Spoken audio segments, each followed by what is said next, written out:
Welcome. Thank you so much for joining us, Victor.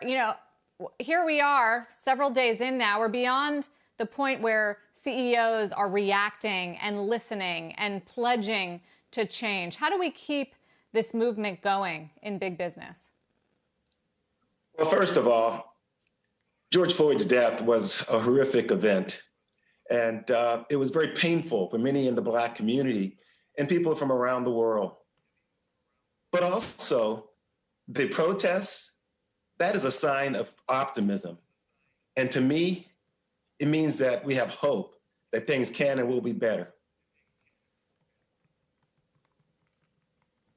And how do we do that? I mean, it's something that you have been working on with your employees, I think, since you came on board.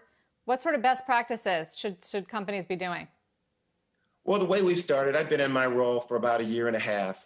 And first of all, I started by bringing in a HR leader who I'd worked with in the past. And we had really good success in creating an engagement of our employees and diversity and inclusion in our organizations. So I brought her in. She's a Black African-American woman. And together, we have been opening up the conversation around our company, having more transparency. We have monthly communications meetings. We have questions after the presentations. I remember our early presentations. We would have no questions at the end of the presentation. In fact, after a couple of months, I started asking and answering my own questions. Today, we just had a employee communications meeting last month, and there were so many questions. We went on beyond 40 minutes. We had to come back and answer 10 questions in email. So I think it starts with creating a dialogue, building trust between the leadership team and the employees, transparency, and then beginning to engage in conversations like this.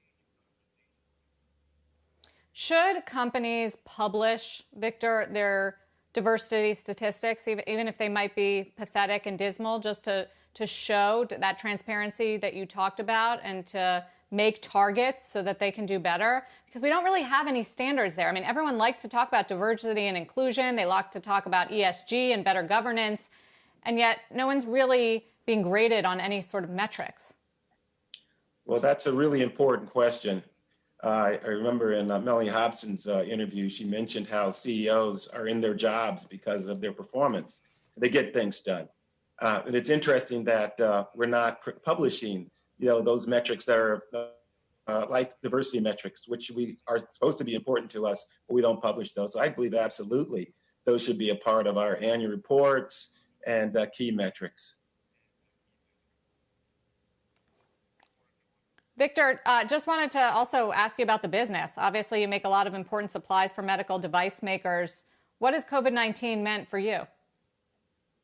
Well, Tecomet is a global company where we stand for health and strength. We're the largest contract manufacturer in the medical device industry for orthopedic products. We make products from implants to for knees and hips to aerospace and defense products. We're an essential services company. We've been open throughout the COVID-19 pandemic. We put in place stringent guidelines around keeping our people safe. I'm pleased to say that we've only had 13 cases out of the 3,000 employees that we have around the world. So we did that by having really strong safety guidelines. We're ahead of the curve early on, and then strong business continuity plans so we could continue to meet the demand for our customers.